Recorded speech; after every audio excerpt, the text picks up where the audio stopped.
dole kai ya tasirin rai annabi mun mace mas kai ɗaya kai saura kuma kai baka mutuwa duka mun sani ras ya jinsin lillahi na rantse da ilahi kai nake ji in aka ce maɗa ya annabi kai ɗaya kasan ya nake ji ni fa wa billahi la'azim ni na fi ganin ka a babu geji tare da Allah ni na san ka muradin ruhi ba ni inji wai dan me ma za a hana ni na ce kai ne a cikin makagi annabi in na tuno da wannan sai in ji raina na ta zoge waye isa waye ya kai waye ya ga Allah banda mun ji to ku kiyaye hana mu fadar girman Allah ku ji me muke ji ya duka din Allah gaba daya kai ne ba sirki ma'aiki kai ne ko uban ka ce to sarki ne yan motsa baki sannu da daɗe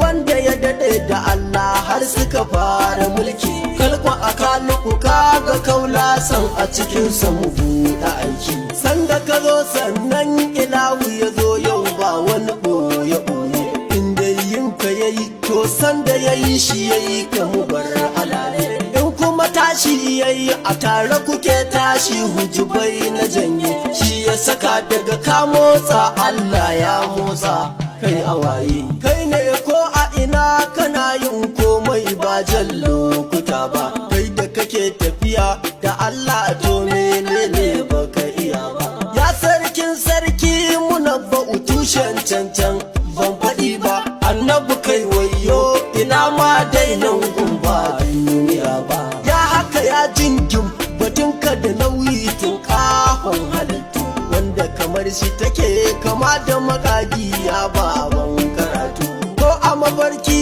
in na ganka ina raya Allah kar na mantu kai da ganin annabi ka san Allah mai kyau ne mu fahimtu ya baban kowa iya girman ka kawai shi za mu duba wanda yake bamba